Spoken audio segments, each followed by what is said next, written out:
Hello, welcome back. Another self-defense myths tape.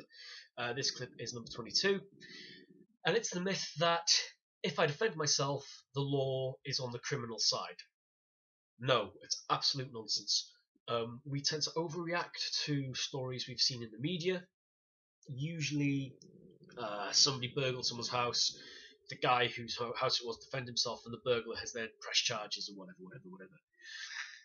When it comes to self-defense, if you defend yourself, and again, if you go first, and you should always be the one to go first, it comes under reasonable force. Anytime anyone has defended themselves and then they themselves have been charged or indeed prosecuted, it's because they've gone too far with something. If I defend myself by hitting you, you go over, I stamp your ankle, I run away, that's fine, that's perfectly well within the law. If I arm myself with a chair leg, crack you across the head, and then start beating the hell out of you when you're on the ground, that's no longer self-defense, that's an assault. It's also an assault with a weapon, which is the whole other level. If you're being burgled, and as the guy's crawling in through the window, you run over and kick the guy in the head and push him out the window, that's fine. That's not illegal there because you're defending your property. You're defending yourself because you don't know what the guy's. You don't know that the guy burgling you is just doing it to get your material goods. He could be coming in to kill yourself and your family. So you've defended yourself, you defended your property, that's perfectly legal. If the guy breaking in, you hit him across the back of the head with a chair leg as he's coming through the window, you then drag him inside and proceed to beat the hell out of him for a few hours, that's not okay. That's sort of it's not kidnapping, but it's up there if you don't let the guy leave. So any time that you see in the media, oh, they did this, oh, it's the bloody law today, they're on the side of the criminal but not the victim. No, they're not. You're being misinformed and you're not looking things up yourself. You're taking somebody else's word, and the media make their money by lying to you. I'm not going to go off on some conspiracy theorist rant here, but we know that the majority of news outlets, whether they be printed on paper or a television news thing, they always have something when they go, we made a mistake last week. Newspapers usually doing tiny little writing on the inside of the page where you miss it. Broadcast news will usually have something on their website. They're not going to advertise that they're wrong. They're not going to advertise that they made a mistake because then you'll stop paying attention to them and they'll lose money. However, as none of my content is monetized, I don't have to worry about losing money. I can tell you the truth. The law is always on your side. No matter who you are, the law is on your side. The law stops being on your side once you break the law. If you use reasonable force, the law is on your side because you haven't broken it.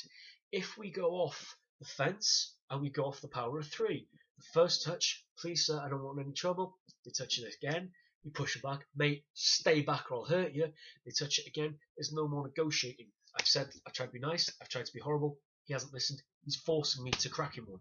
So when he comes forward a third time, we hit them, we get out of there. The law is on our side there because we gave the guy ample warning. We haven't gone towards him telling him to back off. We ourselves will take a step back and go, mate, look, I really don't want any trouble. The law is on our side there. If we use reasonable force, I will link the reasonable force clip I did in here. Reasonable force is determined by the level of threat.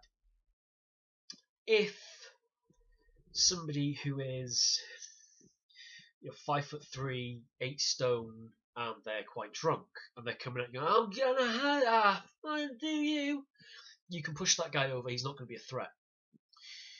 If you've got a guy who is stone cold sober, who's mid-20s, 6'4", 18.5 stone of muscle, and you know they're a really, really good amateur boxer, and they've already got a criminal record and a reputation for violence, it's reasonable that you have to hit them really hard several times, pull them down to the ground, stamp their ankle before you can get away.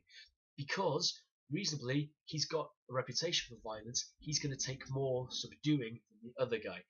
The other guy, who's got no track record of violence, he's just very drunk, he's very small and very light, you don't need to go to that extent with him. That's not reasonable. It's not reasonable to crack the guy multiple times, stamp on his ankles before you run away.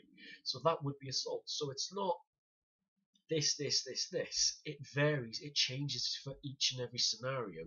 So again, reasonable force is dictated by the level of threat we face.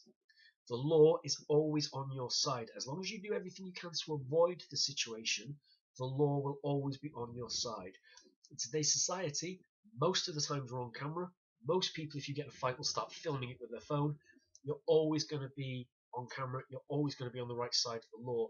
as long as you don't specifically intently break it. So defending yourself will not get you in trouble. It's a myth. It's absolute nonsense. Don't pay attention to it and stay safe.